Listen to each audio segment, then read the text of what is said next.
Muy buenos días, mis amados hermanos. Bueno, sí, a los que nos ven en el día, o buenas tardes o buenas noches. Estamos en nuestra segunda clase referente a pastoral familiar o discipulando los hogares.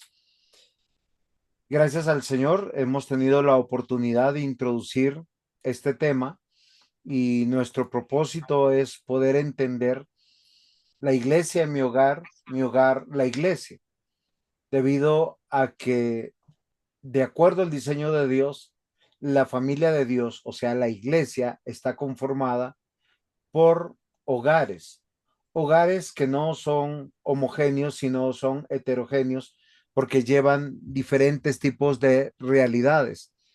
Y lo que nosotros hemos podido ver en la semana pasada es una estructura que se ha planteado para este curso y nosotros pudimos meditar un poquito haciendo un resumen, hablando del patrimonio o qué es lo valioso que tenemos los hogares en Cristo, y nosotros llegamos a una conclusión junto con el pastor Ismael que estamos en una lucha permanente versus principios versus la percepción, esa percepción humana o lo que podríamos llamar de alguna manera sentido común, porque desde la caída todos tienen una distorsión de los principios de Dios o de la voluntad de Dios o del diseño de Dios. Y las familias del reino se deben guiar por los principios de la palabra de Dios o la verdad de la palabra de Dios o los principios, dogmas o verdades de la palabra de Dios. Y creo que hemos podido terminar airosos entendiendo que la palabra de Dios es perfecta, es suficiente, es eficaz, donde están todas las promesas, no solamente sobre el pacto referente a la soteriología, sino a el cómo vivir y agradar a nuestro Dios.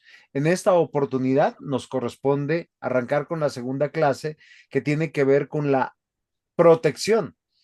Ahora, Dios nos protege a través del propósito dentro del diseño de Dios versus la profanación. Y antes de poder desarrollar el tema, vamos a comenzar en oración y pues, Pastor Ismael, muy buenos días y bienvenido, y si nos hace el favor de orar por nosotros para que podamos tener claridad sobre este hermoso tema que hoy tenemos que meditar.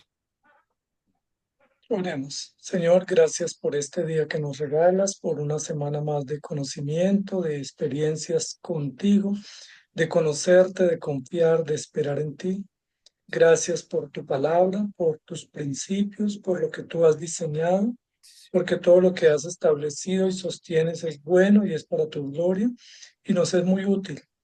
Somos muy bendecidos de pertenecer a ti, de vivir en ti y de poder distribuir nuestra vida en diferentes esferas o instituciones que tú has instituido y que tú has sostenido para tu propia gloria. Somos muy bendecidos de poder tener diferentes roles y actividades en esta sociedad y saber que todas esas funciones o actividades están diseñadas por ti y que son encaminadas para el bien común, pero también para tu gloria. Gracias por este tiempo de clase. Rogamos tu guía, tu dirección, tu asistencia y que tú nos bendigas conforme a tu gracia y uses este tema para instruirnos y para afirmarnos en las verdades de la palabra.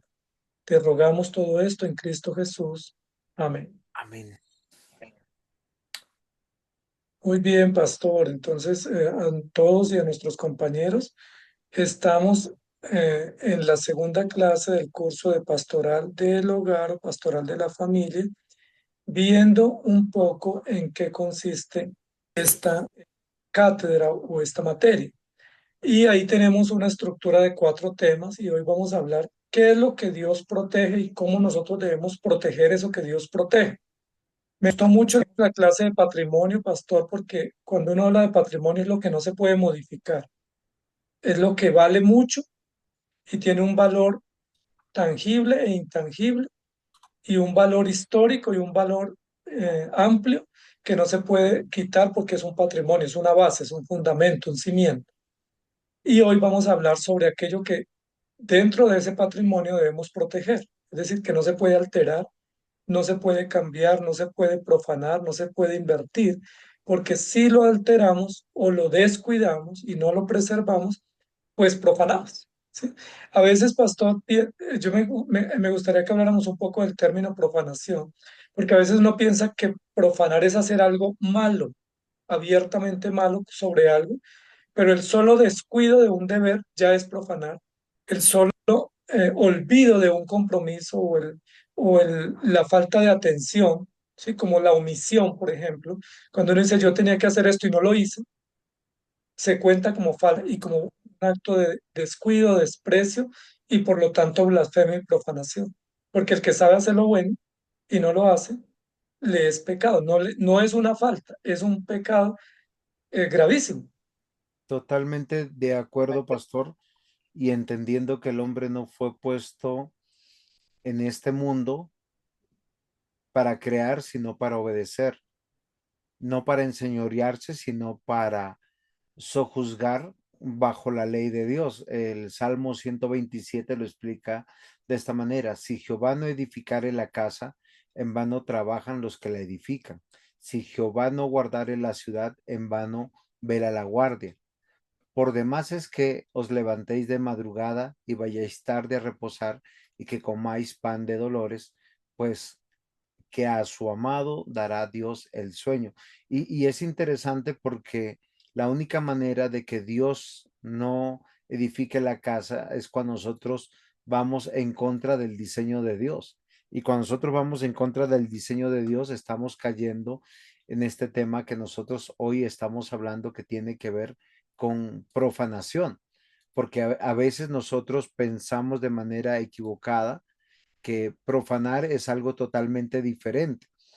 Y nosotros hoy podemos considerar un poquito el tema, porque nosotros tenemos que ver que Dios, para alcanzar sus propósitos, no los dejó a la subjetividad del entendimiento de las personas, o relacionándolo con la clase pasada sobre la percepción, porque muchos atienden la palabra de Dios desde la percepción de su comprensión, y realmente es el Espíritu Santo el que nos lleva a una comprensión no solamente soteriológica de cómo Dios salva, sino de cómo vivir y agradar a Dios. Usted nos compartió ese versículo tan extraordinario, que el que sabe hacer lo bueno y no lo hace, le es pecado.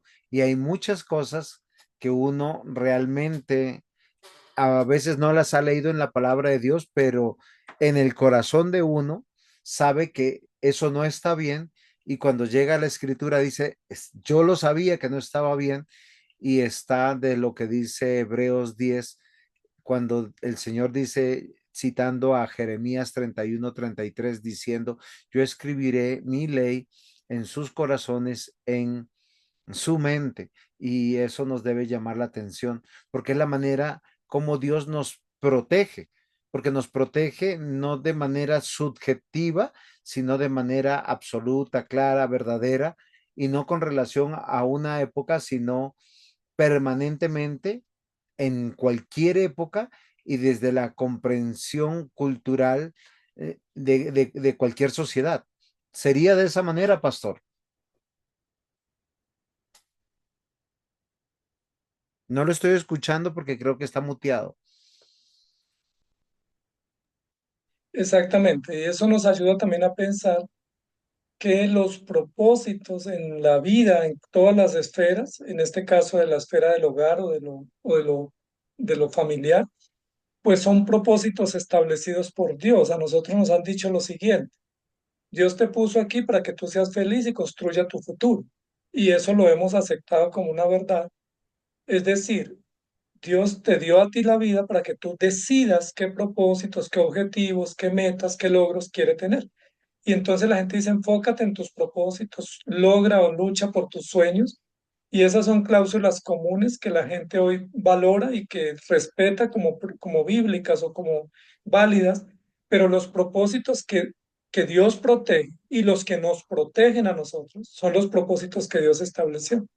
Porque si yo elijo mis propósitos, pues es bajo eso Dios no está comprometido. Es decir, si yo altero el propósito, por ejemplo, en el caso de Adán y Eva, Dios les dijo que obedecieran y ellos desobedecieron. La pregunta es, ¿van a recibir bendición o consecuencia? Porque están fuera del propósito. Hijos obedecer, el hijo es desobediente, ¿va a recibir larga vida o va a recibir sufrimiento? ¿Sí? ¿Sabe qué me Es llamó la interesante atención? eso. No, me llamó, no, yo entiendo perfectamente lo que usted nos está comunicando, pero algunos de nuestros estudiantes diría, pero si el propósito de Dios no es que seamos felices, entonces, ¿qué hacemos acá? Y me vino a la mente, encontramos algún versículo donde la Biblia diga que vamos a ser felices, porque cuando la Biblia dice, bienaventurados es el resultado de la prosperidad que Dios quiere para nosotros, pero bajo los términos de Dios, bajo los principios de Dios y bajo el enfoque del reino de Dios, pero no bajo un enfoque o una premisa independentista o individualista o narcisista, pudiéramos decir.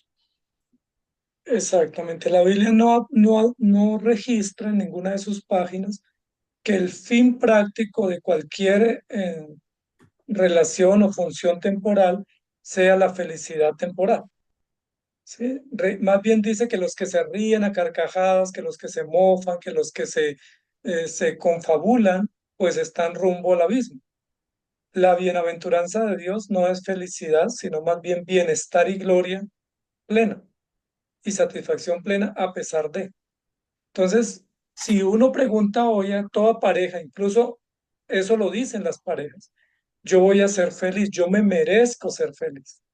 Y como me merezco ser feliz, entonces no quiero tener hijos, no quiero tener que trabajar por un salario bajo, no quiero tener que esforzarme porque yo merezco esto. Pero la Biblia nos dice que hay que labrar la tierra y con el sudor y con dolor se consiguen las cosas y que es necesario confiar y depender de Dios. Es decir, hay un fin distinto que no es la felicidad, sino más bien forjar el carácter, santificar, estructurar, solidificar. Y pues ahí ya como que nos comenzamos a incomodar un poco, ¿no? Porque uno dice, ¿cómo así que no puedo ser feliz? Si yo quiero ir a una iglesia donde me sienta feliz, quiero estar en un grupo donde me sienta feliz, y todo lo que vaya contra lo que yo considero la felicidad, pues me incomoda.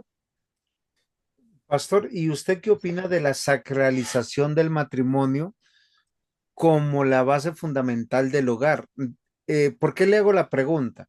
Porque a lo largo de mis pocos estudios que posiblemente yo tengo de la escritura de Antiguo y de Nuevo Testamento, me he dado cuenta que cuando la Biblia habla de familias o de hogares, está hablando de una multitud de circunstancias donde encontramos hogares conformados como por tres hermanos, Lázaro, Marta, María, un hogar donde estaba Pedro, la esposa, los hijos, la suegra, donde vemos a un Pablo bastante solo y nosotros, eso pensando en el Nuevo Testamento, sin pensar en el Antiguo Testamento es que mucho más complicado. Si no, lo digo porque cuando hablamos de la pastoral en el hogar, a veces se ha hecho un sobreénfasis del matrimonio y un sobreénfasis de la crianza de los hijos, pero ¿qué hay de los matrimonios que no pueden tener hijos? O de las personas solteras que están dentro de la iglesia y están solteras o por razón de viudez o de divorcio o porque sencillamente no decidieron casarse porque estaban tranquilos de esa manera y vimos que el propósito de Dios sobre sus vidas es de esa manera. Y algo que me llama la atención es que el propósito de Dios, cuando nosotros, si quisiera pensar en un versículo, Romanos 8:28, que nosotros a veces lo sobreutilizamos y lo cosificamos, pero dice, y sabemos a los que aman a Dios, todas las cosas los ayudan a bien. Este es a los que conforme a su propósito son llamados. Y acá nosotros estamos viendo propósito versus la profanación. Y me parece interesante, por eso le pregunto, ¿qué piensa de la sacralización del matrimonio dentro del ambiente evangélico cristiano? Pues, pastor, me parece que es un abuso pretender hablar de una familia ideal que no existe o de una familia nuclear que no existe. En la Biblia existen grupos sociales, conjuntos, e incluso donde habían abuelos, hijos, criados en algunos casos, tíos, en otros casos había viuda con hijos, en otro caso había hermanos, como usted mencionó. Hay casos donde dice que si la viuda es joven y quiere casarse, se casa y que si no se casa, pues viva para Dios.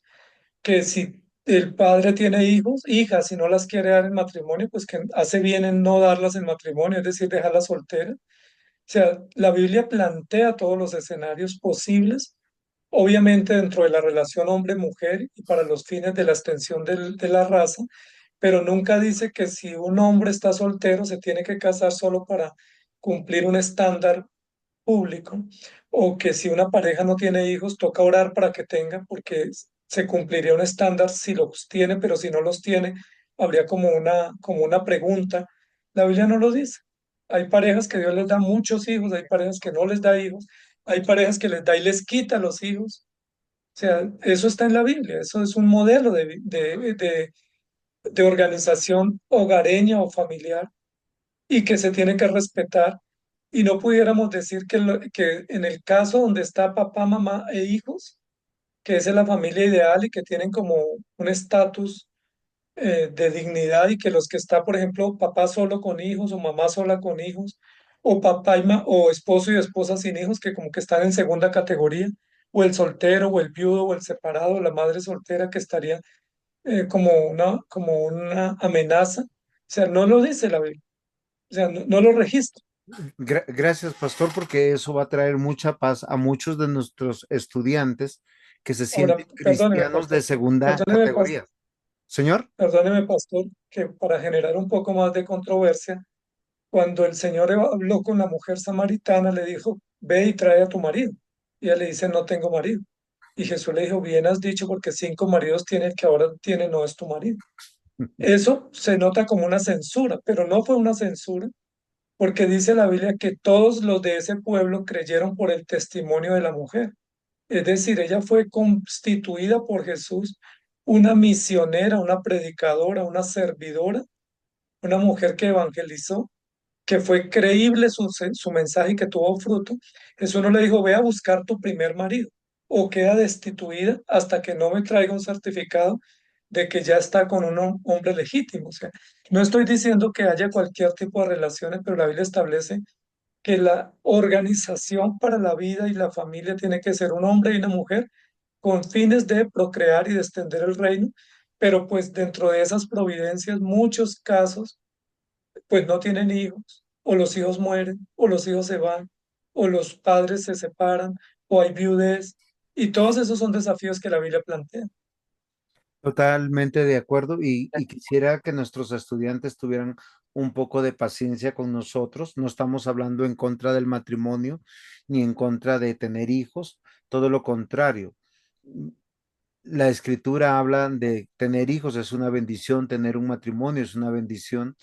Eh, por la gracia del Señor, yo estoy por cumplir 25 años de matrimonio, pero eso no me hace mejor que ningún otro cristiano, porque todos somos objetos de la misma gracia y nuestra dignidad está en la obra de Cristo que nos justificó y nos perdonó todos nuestros pecados pasados, presentes y futuros, sino lo que quiero que nosotros comprendamos frente a la pastoral de del hogar es entender que no debemos dogmatizar y decir, vamos a hacer un ejemplo. A veces tenemos hijos que queremos obligar que se casen porque pensamos que el cristiano soltero es defectuoso frente al cristiano que está casado.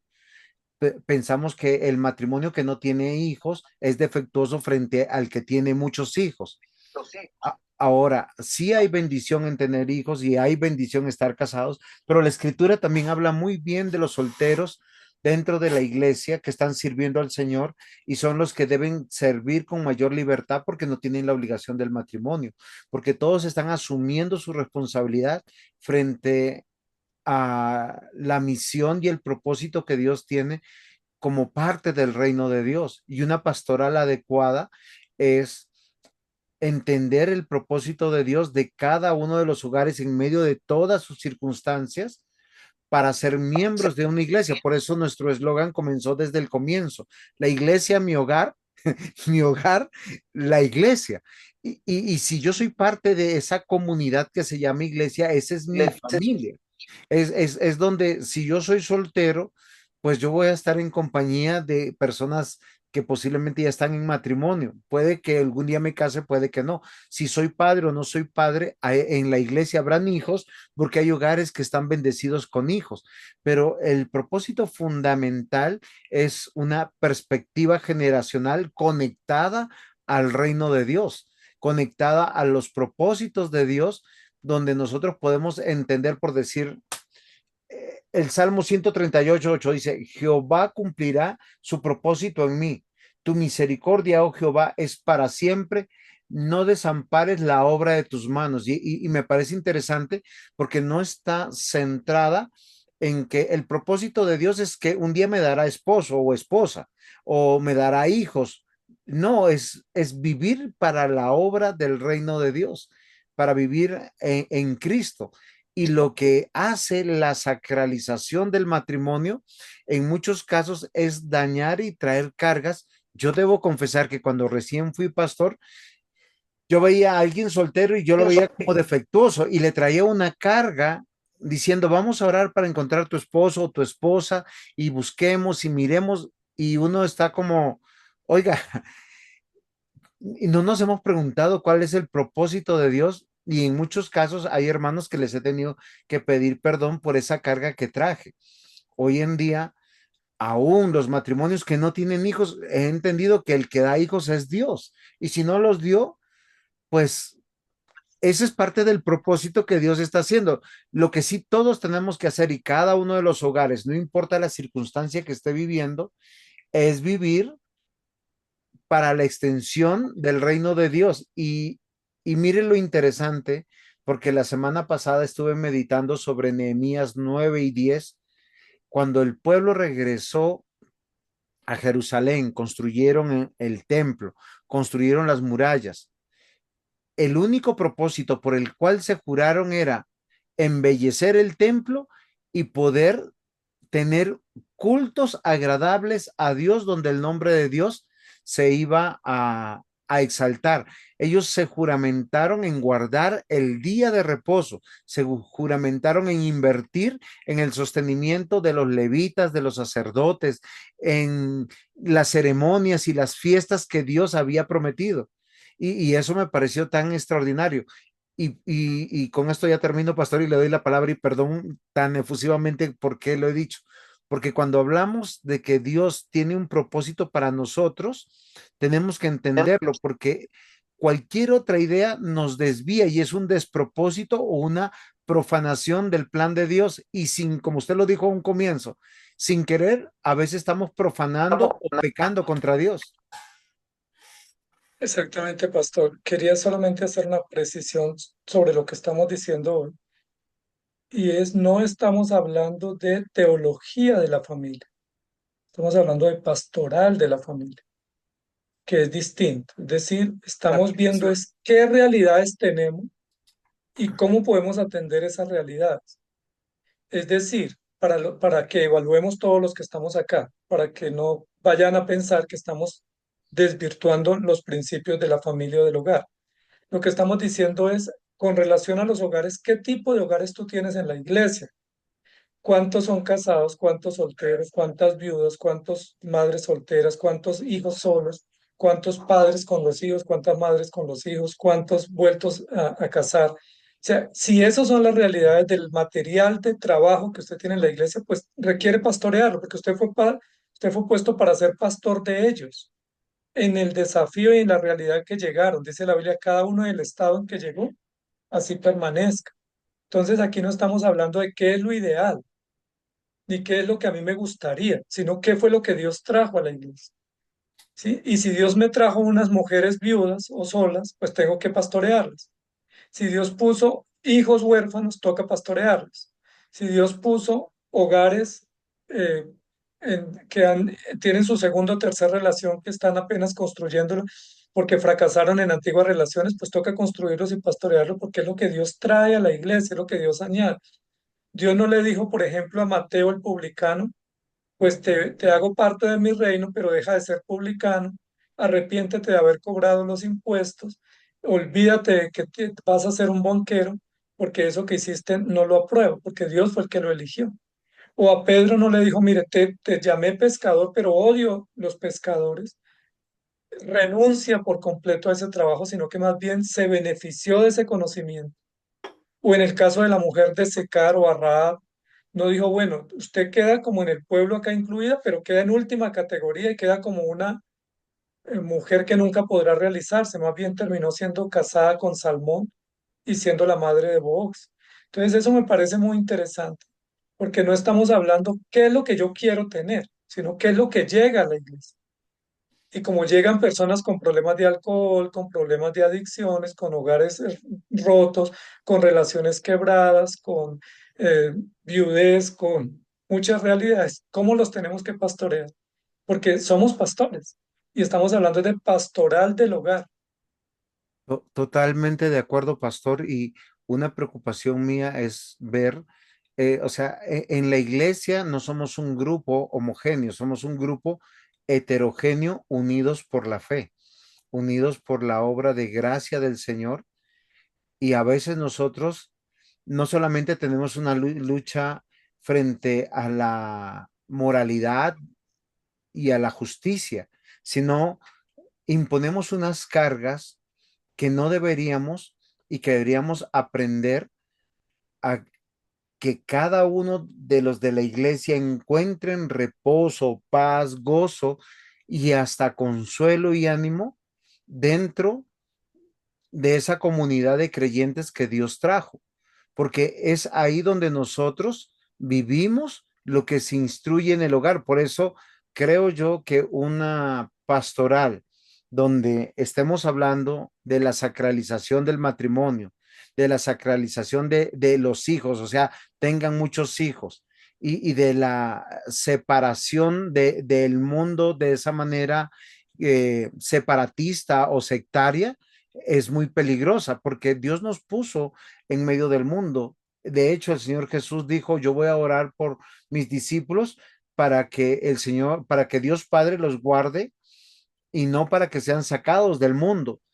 Juan 15:16 dice, no me elegisteis vosotros a mí, sino que yo os elegí a vosotros y os he puesto para que vayáis y llevéis fruto y el fruto permanezca para que todo lo que pidierais al Padre en mi nombre, Él se los dé. Y es interesante porque nosotros cuando vemos los discípulos, hay discípulos casados, hay discípulos solteros, hay discípulos que no sabemos, pero lo que nosotros sabemos, todos tuvieron un mismo propósito y era honrar el propósito del reino de Dios y cultivar la fe y cultivar el evangelio y edificar la iglesia como una comunidad donde todos nosotros somos fortalecidos, somos santificados, somos en alguna medida, Señor. Ok, Adelante. entonces es algo interesante porque me llamó poderosamente la atención el término profanación, porque fácilmente uno identifica la profanación desde los actos de irreverencia, de rebeldía y de necedad, pero no aquellos que están disfrazados de buenas intenciones y de, ¿cómo se llama? Y tú con buenas justificaciones. Sí, con buenas justificaciones, pero que tienen muy buena reputación. Entonces, hoy en día tiene muy buena reputación el decir que si te casas, si tiene hijos, y a veces solamente es un cliché, a veces solamente es algo que está ahí cuando realmente son vidas para Cristo, entendiendo que en muchos hogares cristianos, el día que el Señor venga, La escritura lo dice, uno de ellos irá para con Cristo y el otro se quedará. Y uno se pregunta, ¿y si los dos iban a la iglesia? Porque Sí, no hay matrimonios sagrados y no hay cristianos consagrados. pastor, imagínate que, por ejemplo, el caso de Ananías y Zafira. Ellos profanaron propósitos y principios de su fe y de su hogar en el templo y ante los discípulos, y con un acuerdo conveniente, y fueron castigados, fueron muertos. Entonces, no pensemos que los que profanan están en los prostíbulos. No, se puede profanar en el templo y se puede profanar siendo hijos de Dios, como hicieron los hijos de Elí, o siendo por lo menos asistentes del templo. Y lo que estaba pensando también en esto, pastor, es que miren lo interesante, porque hablamos de pastoral, pero en ningún lugar en la Biblia, y posiblemente voy a generar controversia, hay un modelo eclesiástico de reunión de jóvenes, reunión de parejas, reunión de solteros, reunión de adultos, reunión de ancianos mayores o adultos mayores, porque eso lo que hace es segregar. Es decir, mi identidad no está con los que están en mi misma condición. O sea, yo no me identifico más como padre por tener hijos, sino con los que están dentro de la familia de Dios. O sea, la única actividad pública que Dios valida dentro de la dinámica de la iglesia es la reunión de todos los creyentes, de una reunión generacional, plural, heterogénea y muy variada, donde hay niños, adultos, ancianos, solteros, padres, viudas, nueras, yernos. O sea, esa es la única reunión que Dios valida todos en el santuario edificándose en el Señor. Pero si decimos vamos a hacer una reunión de parejas, por derecho se quedan por fuera los que no tengan. ¿Y cuándo hacemos la reunión de viudas? ¿O cuándo hacemos la reunión de cuarentonas? ¿O cuándo hacemos la reunión de Menopausia. jóvenes o de divorciados? O sea, terminamos generando unos grupos nocivos y generando unas expectativas y unas presiones que no corresponden a una pastoral bíblica. Sí, pastor, eh, se hace mucho daño cuando nosotros tenemos un propósito para la iglesia diferente del propósito que Dios ha revelado en su palabra. Y en su palabra Él ha revelado no solamente una comunidad heterogénea, no solamente en circunstancias y no solamente está entre hombres y mujeres, sino entre edades y todos puestos con un mismo propósito, disfrutar de la presencia de Dios, de vivir para la gloria de Dios y la voluntad de Dios. Por eso los propósitos de la escritura son integrales, establecidos por Dios. Y parte de lo que nosotros tenemos que entender y quitarnos esa carga, porque a veces he visto personas solteras con 40 y punta de años orando, Señor, ¿cuándo me mandas la idónea? ¿Cuándo me mandas el idóneo? Bueno, no existe bíblicamente el idóneo, pero yo he escuchado y decir lo que pasa es que el Señor no me ha escuchado o yo no he ayunado lo suficiente o no he orado lo suficiente y es una carga diferente, porque los propósitos de Dios establecidos por Dios tienen que conservarse, aspirarse y comunicarse y todos están en la palabra de Dios. Y no hay un libro de la Biblia que nos hable, como usted nos decía, segregando generaciones, segregando al hombre o a la mujer, todo lo contrario, la dignidad que Dios le da a los niños, a los jóvenes, a las mujeres, a los hombres, a los ancianos, a los adultos, es la misma. Estás en Cristo, hay un propósito de Dios en tu vida. De hecho, Proverbios 16:3 dice, encomienda a Jehová tus obras y tus pensamientos serán afirmados.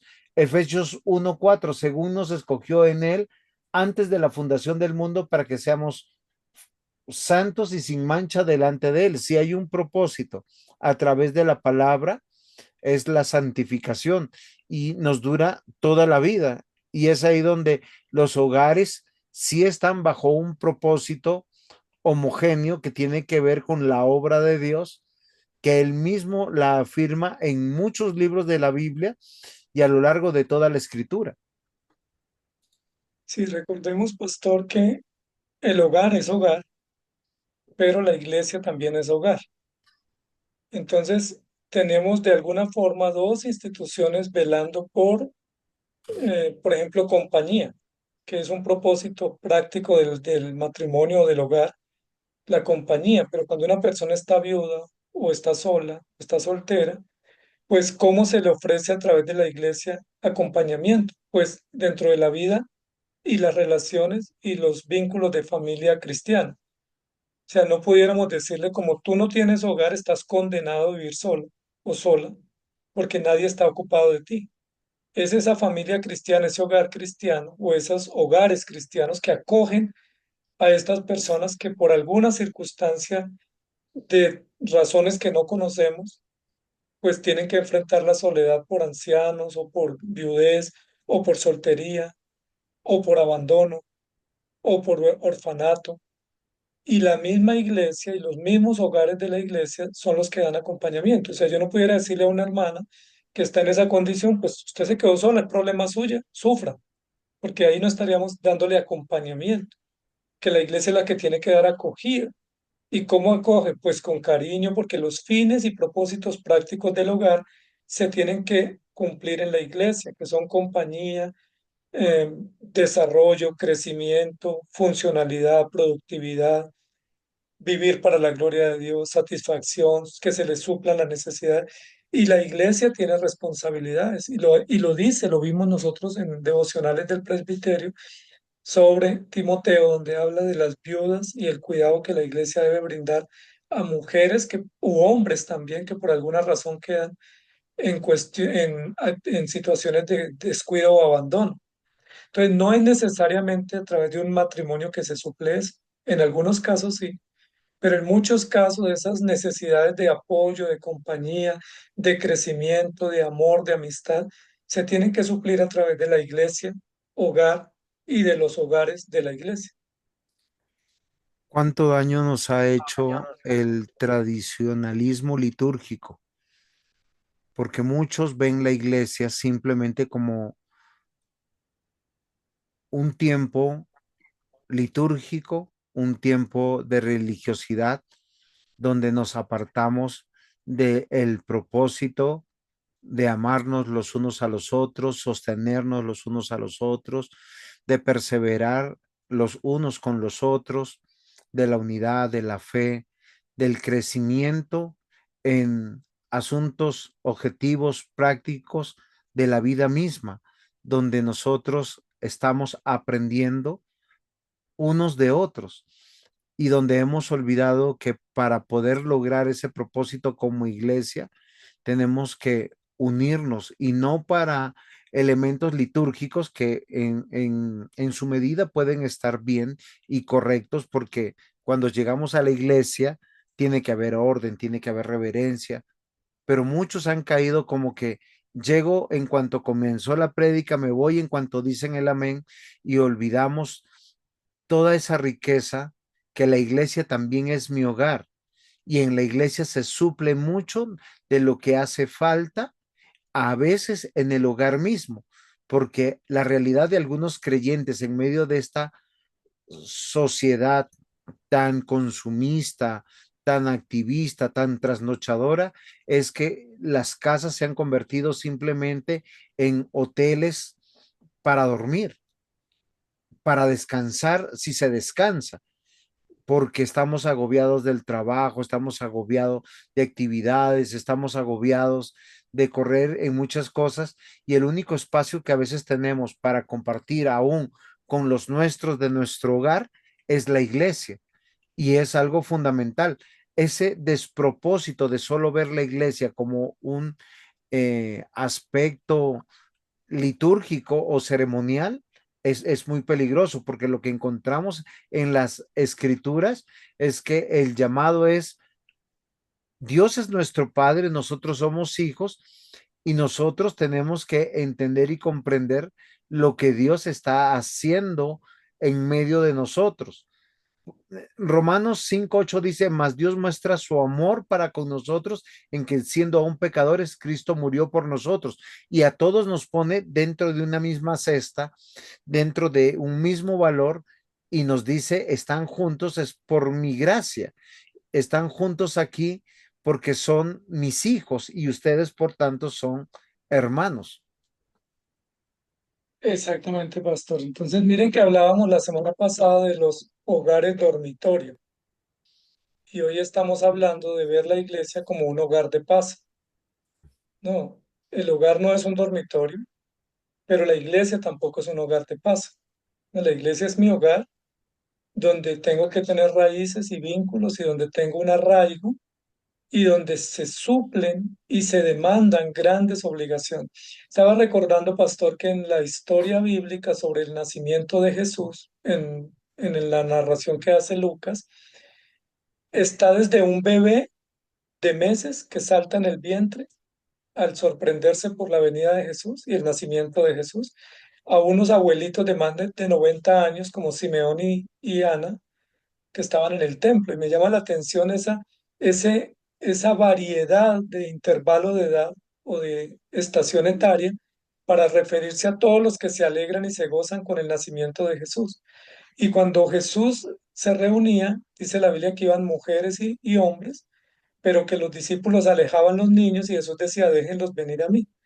O sea, me llama la atención eso, como al lado de Jesús, al lado de la palabra, en la comunión de la vida de la iglesia, todos somos aceptados sin importar la edad, sin importar el estado civil, sin importar el pasado y sin importar los retos y las situaciones que cada uno enfrenta.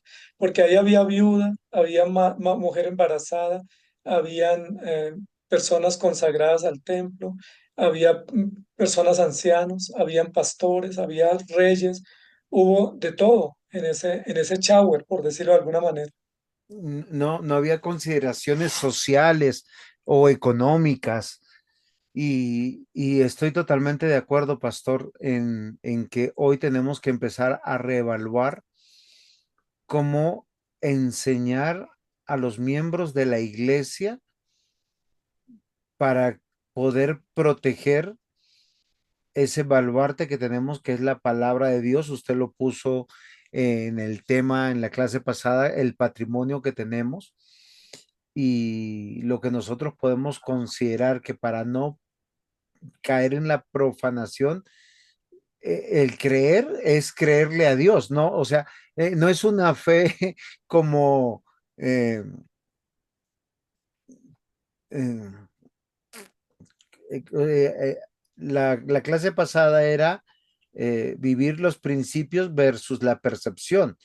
Y el Mm. creer no es bajo lo que yo percibo, sino bajo los principios que Dios ya determinó como algo que es importante. Si Dios te dio hijos, pues esos hijos tú tienes que procurar despertarte con ellos, acostarte con ellos, porque el instructor de la palabra de Dios eres tú. Y es ahí donde nosotros administramos no solamente bienes dados por Dios, sino a las personas que están bajo nuestra autoridad o bajo las que estamos en autoridad, porque es así que empezamos a vivir para la gloria de Dios, enseñando las verdades del reino. Ahora, es la única manera de crecer, servir y adorar, porque si nosotros no tenemos claro esto, pues yo decía en estos días hablando con unos hermanos, ¿cuántos están pensando en pensionarse para optar por un segundo trabajo? O sea, más esclavos del dinero, más esclavos de los bienes materiales,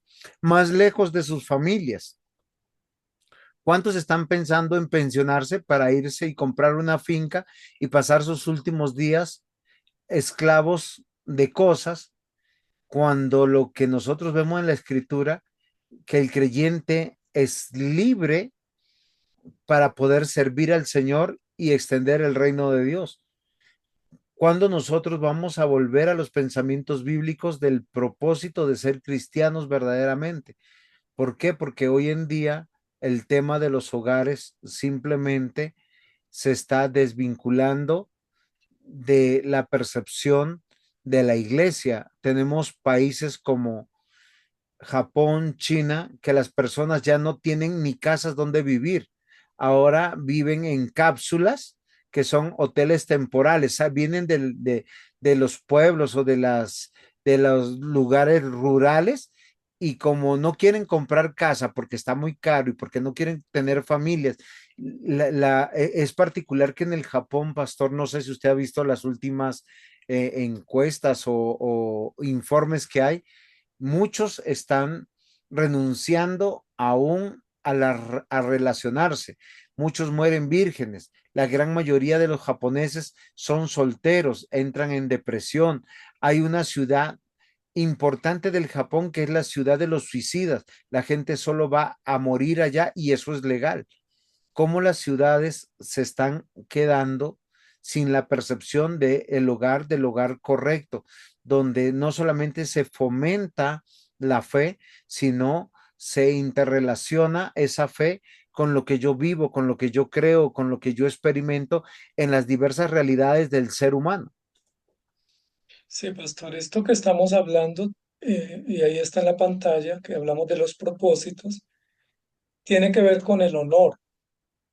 Y es importante porque el honor, que es un patrón valorado por los seres humanos y en las sociedades, lo que dé honor o dignidad, pues tiene que ver con honrar unos propósitos. Es decir, en la medida en que honremos unos propósitos, recibimos honor o disfrutamos dignidad. Ese es uno de los clamores de la sociedad contemporánea y es por la dignidad. Entonces, es que yo quiero tener dignidad, no me respetan la dignidad, pero es que la dignidad viene por honrar los propósitos de Dios para la vida y en este caso para el hogar. Si no honramos, sino que profanamos, pues no vamos a recibir honor, sino maldición, porque el que profana recibe maldición y el que honra recibe honor. Y es importante eso porque usted lo estaba mencionando con datos. Hoy en día es más honorable pensar que un hijo eh, se va a estudiar al extranjero, no se casa y tiene perros y decidió eh, contrariar todos los estándares naturales del desarrollo de la sociedad. Incluso hay mujeres que se están operando para nunca tener hijos y lo hacen desde muy jóvenes como diciendo voy a ir en contravía y se sienten honoradas, honradas o honorables por eso. Pero lo que honra al hombre es cumplir el propósito de Dios, no imponer, porque dijimos que cambiar o modificar, pues es alterar el propósito y el principio, y eso no trae honra, sino consecuencia.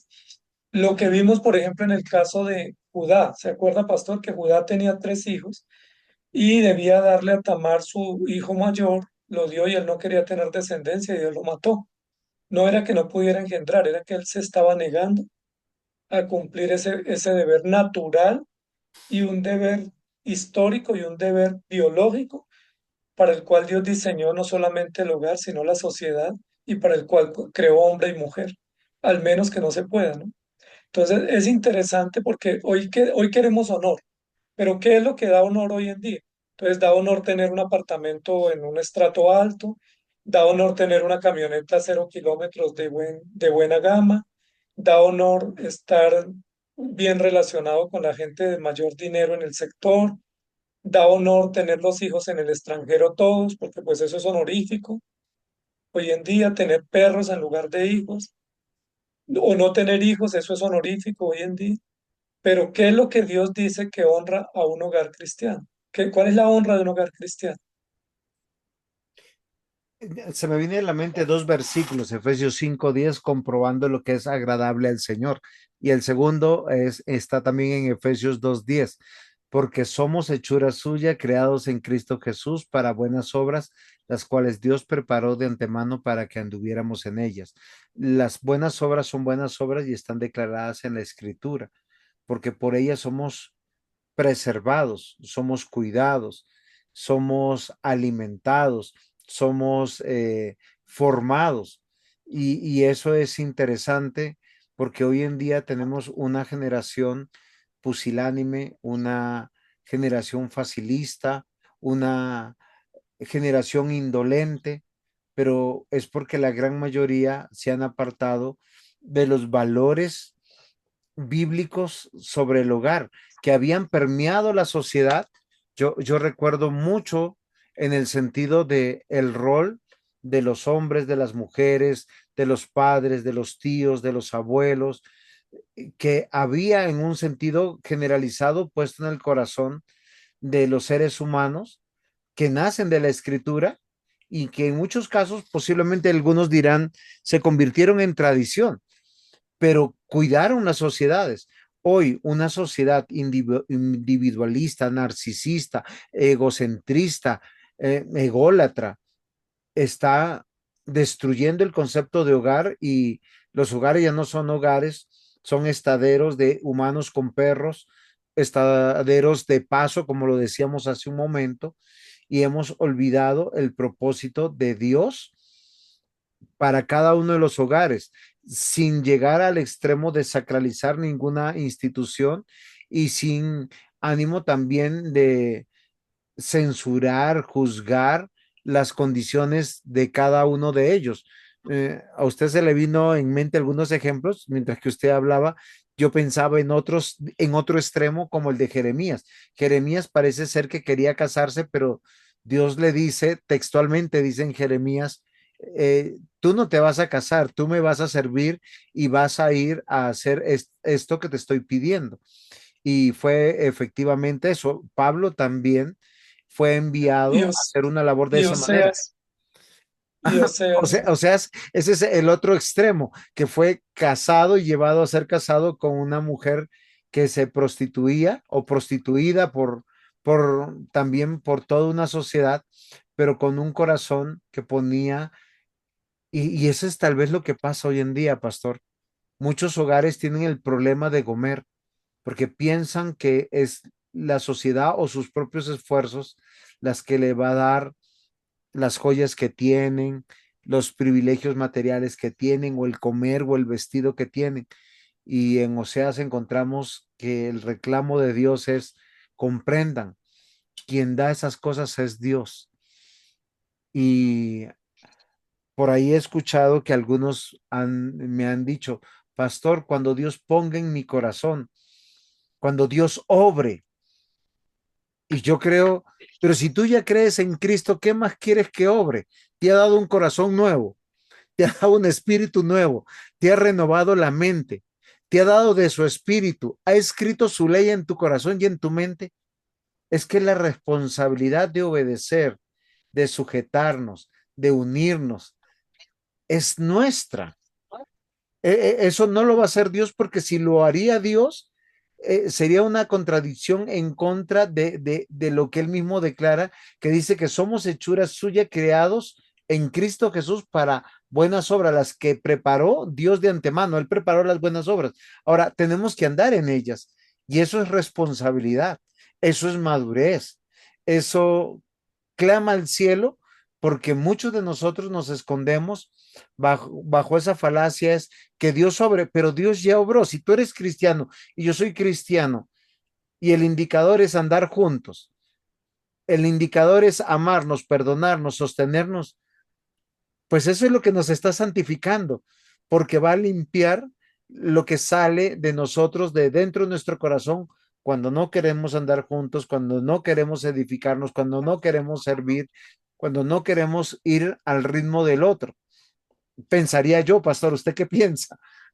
sí, pastor, aquí estamos poniendo la contraparte con los propósitos, porque ya vimos cuáles son los propósitos que se deben honrar y ahora estamos viendo cómo el ser humano profana esos propósitos. Básicamente, creyendo sus propios o siguiendo sus propias normas y no siguiendo las normas de Dios.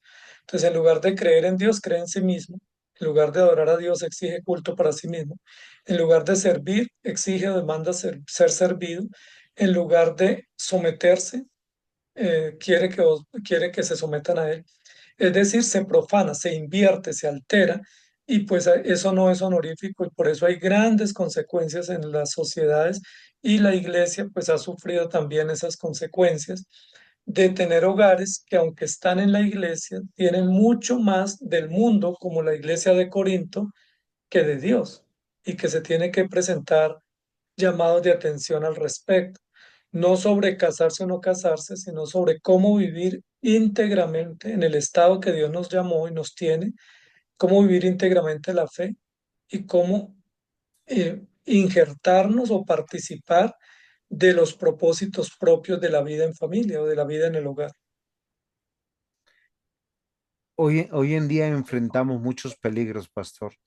Uno de ellos es el religiosismo, el otro extremo es el creer en Dios a mi manera, esa percepción de la fe absurda, cuando Dios nos ha dejado estándares para ser preservados, porque Él preserva sus propósitos en el hogar y también en la iglesia, y es lo único que nos va a traer esperanza, futuro pleno y grato. Y cuando nosotros despreciamos, pues traemos dolor, confusión, profanamos la voluntad de Dios. Una de las cosas que hoy se ve mucho en medio de la iglesia es la profanación del día del Señor, que está instituido por Dios para que nosotros podamos ser edificados y para ver la iglesia, mi hogar, la iglesia. Romanos 12 lo dice claramente. Presenten su sacrificio vivo, santo y agradable a Dios, que es vuestro culto racional, pero es de una comunidad donde nosotros tenemos que entender que Dios los añadió y no nosotros. Y el hombre particularmente, pues con una vida donde sale de el eje de Dios, de su palabra, pues profana todo propósito de Dios porque quiere tener todos los beneficios de Dios sin Dios. Así es sencilla, así de claro, ¿o no, pastor? Hoy en día lo llaman un Dios de bolsillo, ¿no? Yo lo llamo el Dios bombero. Creen en el Sí. Dios bombero. Sí, dice que cómo profanamos los propósitos de Dios, pues violentando los mandamientos, desconociendo su ley, teniendo una idea propia sobre quién es Dios, llenando esa idea con impresiones, desviaciones, utilidades, conveniencias personales y no comprendiendo la totalidad de los propósitos fijos que Dios determinó para la sociedad. Hoy en día es muy común, pastor, de escuchar que las personas dicen, no, es que la familia ha cambiado porque ahora es una familia distinta. No, lo que ha cambiado es que la sociedad se desvía porque el fin y el propósito de cómo Dios sostiene la sociedad siempre será la misma. O sea, yo que tenga en cuenta, no sé si usted sabe, pero hasta ahora que yo sepa, desde Génesis hasta hoy en día, los hijos vienen a través de una relación de un hombre con una mujer. O sea, que yo tenga en cuenta, no hay un hallazgo de una forma distinta, ¿no? A control remoto, mediante un proceso distinto y aprobado, sino solo a través del propósito del diseño natural. ¿Cómo se sostiene cualquier país del mundo? Sea ateo, sea agnóstico, sea religioso, el país que sea, ¿cómo se sostiene? A través de hogares constituidos por hombres y mujeres para fines de tener descendencia, hijos, nietos, bisnietos, y así construir una sociedad. Entonces, si no honramos esos propósitos que son históricos, son biológicos y son comunes, antropológicos para el sostenimiento de la sociedad y de la iglesia, pues estamos en contra, despreciando la voluntad de Dios y eso es profanación. Tal vez por eso, pastor, hoy en día vemos a muchos actores de la sociedad actual. Cuando digo actores, no me estoy refiriendo al cine o la televisión, sino a las realidades que vemos de suicidio, de depresión, de adicciones, porque su vacío es el vacío de no tener a Cristo en su corazón. Y cuando uno no tiene a Cristo en su corazón, realmente no tienen hogares, tienen pequeños infiernos donde fácilmente uno culpa a otro para justificar las atrocidades que cada uno de ellos hace y realiza y las deformaciones. porque hoy queremos normalizar lo que nunca en la vida se ha visto como normal. Pero pues el Señor nos ayude, pastor, porque al profanar los propósitos de Dios solo se trae dolor, muerte y condenación eterna como está en pantalla. Ahora, pastor, ¿cómo sabemos cuáles son los propósitos de Dios? Sería la pregunta de alguno, ¿no? ¿Cómo sabemos? ¿Cómo saber si Dios tiene un propósito distinto para usted y uno distinto para mí? ¿Cómo saber si los propósitos de Dios son personalizados o son genéricos o corporativos o vinculantes? Hoy en día que se aboga por el individualismo, pues como que hay un proyecto para cada uno. Entonces hay 7.000 proyectos de vida, 7.000 millones de proyectos de vida, pero la Biblia dice que hay unos propósitos comunes. ¿Cuáles son? Aquí están en la escritura. Señorear, relacionarnos, crecer, producir, adorar, honrar, servir, establecer justicia, gobernar, y esos son propósitos históricos y vigentes que hacen parte del patrimonio del diseño de Dios para la sociedad y para los hogares. Dios no dijo cada hogar, mire cómo se organiza. No dijo cada hogar se construye bajo estas bases, porque estas son las bases sólidas sobre las cuales funciona la sociedad y con las cuales Dios está comprometido. Y si vamos más adelante, encontramos más propósitos, ¿no? Producir, labrar, santificarse, obedecer, adorar, rendir cuentas, códigos morales, códigos legales, códigos relacionales, principios éticos, todos están regulados en la escritura por Dios para los hogares. ¿Qué opina, pastor? Y por acá vamos a encontrar otros más.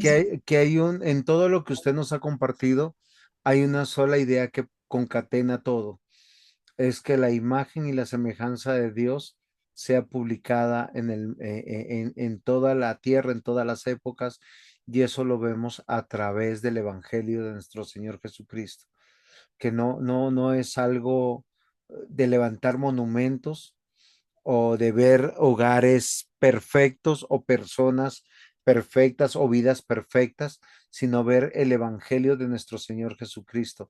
¿Quién es Dios? ¿Quiénes somos nosotros? Y cómo se proclama ese Evangelio, porque realmente en el hogar uno aplica el Evangelio sí o sí. No importa con quién vivas, no importa si vives entre hermanos, entre primos, entre cónyuges y padres e hijos, pero el Evangelio es primordial para ver la gracia de Dios, para ver el amor de Dios, para ver la misericordia de Dios y para poder honrar a Dios.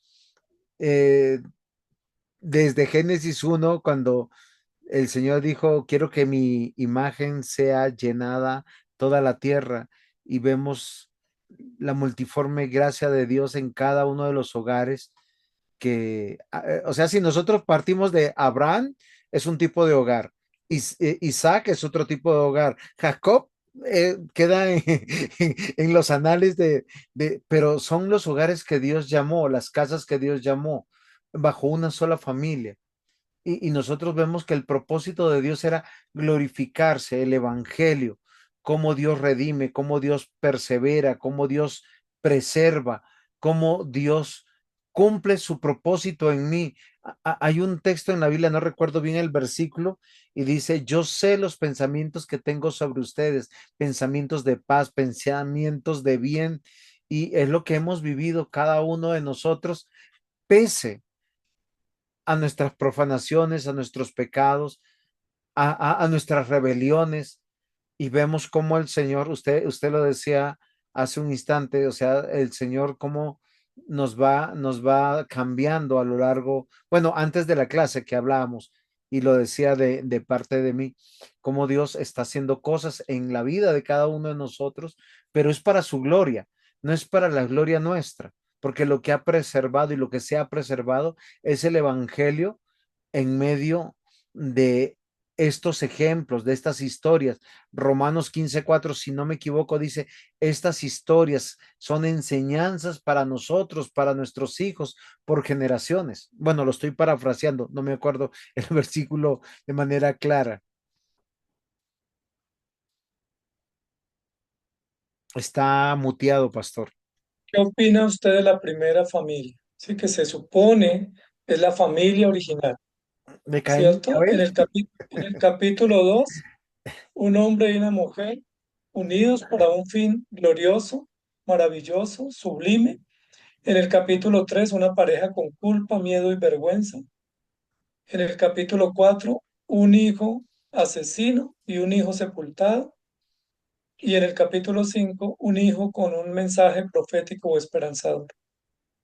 Unas realidades de dolor, de culpa, de vergüenza, de destierro, de genocidas, de suicidas. O sea, dentro del seno de una familia, ¿cómo se sienta uno a la mesa a verle la cara a un suicida, a llorar a un hijo que ha sido asesinado por su propio hijo, a culparse mutuamente, a avergonzarse mutuamente?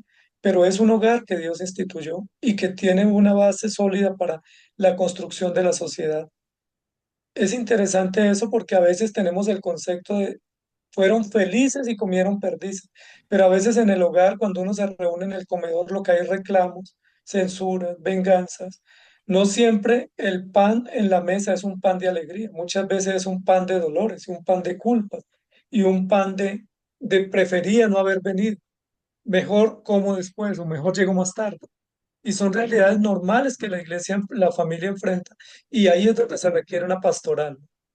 Y la pastoral creo que tiene que ver con paciencia y esperanza, o paciencia y consolación. Y es ahí donde nosotros tenemos que empezar a cultivar lo que es importante, pastor, porque a veces pensamos que lo importante es, voy a matricular a mi hijo en un colegio o una universidad donde realmente le ayude a ser exitoso y donde el Evangelio nos dice, primero busca el reino de Dios y su justicia, donde nuestra dedicación como padres es instruirlos en el Evangelio y ser coherentes nosotros en el Evangelio. Porque a veces nosotros hablamos del Dios todopoderoso que sana, que restaura, que da trabajo, que nos saca de la quiebra, que nos puede hasta cambiar los diagnósticos médicos de una enfermedad terminal a darnos esperanza de vida, a ese Dios que lo permite todo y pasa por alto todo, porque a veces hemos caído en la incoherencia de la fe. El hogar o la pastoral en el hogar comienza en enseñar el evangelio, pero también en moldear el evangelio. Algo que yo aprendí desde muy temprano en mi cristiandad es honrar a los que Dios ha honrado. En mi casa a los pastores se le llaman pastores, aunque el pastor no esté.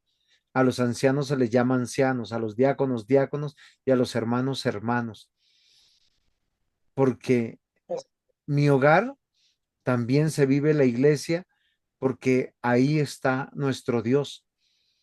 Y es el temor, así como dice Proverbios 14:26, es en el temor de Jehová está la fuente de confianza y esperanza tendrán sus hijos y nuestros hijos y los hijos de nuestros hijos. Pastor, cuando la Biblia dice que, que estén unidos, no es porque sea fácil, es porque la propensión es a estar divididos. Cuando dice que honremos, es porque la propensión natural es deshonrar. Mm. Cuando dice que nos sirvamos, es porque la propensión natural es no servirnos. Somos egoístas por esencia. Entonces, esos retos que son los propósitos de Dios, lo que ponen en evidencia es nuestra terrible condición de que es imposible. Entonces, en muchos hogares lo que florece es la división, el irrespeto, porque esa es la tendencia natural y ahí es donde necesitamos la gracia y el evangelio. Y es justo ahí donde la pastoral tiene un campo de acción extraordinario y es cómo hacer que esos valores de fe y esos principios que Dios diseñó para el hogar sean una realidad y no sean pues una escasez de ellos, porque cuando escasea la palabra de Dios en los hogares, pues escasea la unidad, escasea la fe, escasea el arrepentimiento, escasea la El amor, transparencia, porque todo es escaso, ¿no? escasea el amor. Es que unidad no es uniformidad. Unidad es, yo le creo a Dios, a pesar de que a veces nosotros no tenemos mucha esperanza. Propender por la unidad es también aprender humildad y mansedumbre debajo de otros. Entender que Dios nos llamó a ser parte de una comunidad, de una familia, de ese es el plan de Dios, una perspectiva del reino de Dios permanente. Desde lo que yo hago, yo no tengo que esperar el cambio de otros, porque es muy, y yo lo he visto en la iglesia, mi iglesia no son muchos, pero yo veo que es más fácil poner los ojos en los que fallan y no en el dos o tres que están ahí, sosteniendo, resilientes, persistentes, y me parece curioso cómo es nuestro corazón tan inclinado al mal y a la profanación, porque si el propósito de Dios, y perdón el condicional, es mi santificación, es que tengo que entender que yo soy responsable de mi crecimiento, de mi madurez y de mi servicio. Sería de esa manera. Sí, claro, pastor, y que un propósito es la santificación o la mortificación del pecado. ¿Cómo se logra eso? Pues en la convivencia, en la diferencia, en el conflicto, en la honestidad, ¿sí? Y es justamente eso lo que necesitamos que haya en los hogares. A mí me llama mucho la atención, estoy queriendo dar un estudio sobre el tema de las mentiras en la Biblia, y hay muchas mentiras en la Biblia, ¿cierto? Por ejemplo, Abraham mintió, Isaac, Jacob, Isaac mintió, Jacob mintió, y hay muchas mentiras.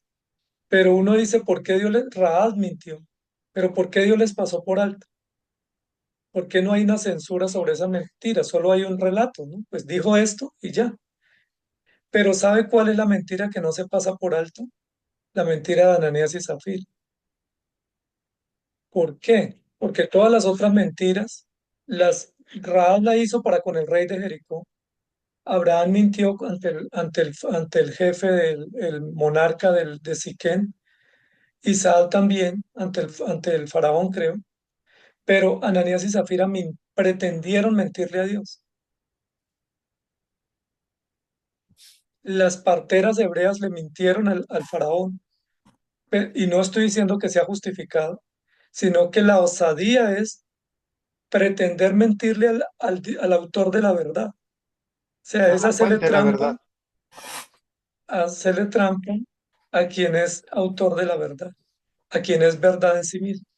Entonces, las familias tenemos que entender los hogares, que todos tenemos grandes falencias, que no hay hogares perfectos, que lo que queremos ver y lo que el mundo quiere ver no es hogares perfectos, sino la gracia de Dios obrando en hogares imperfectos, El que lo que el Evangelio. mundo necesita no es hogares impecables o modelos, sino necesita hogares que en medio de todas sus fracturas, en medio de todos sus retos, se mantengan fieles y se mantengan firmes al Señor.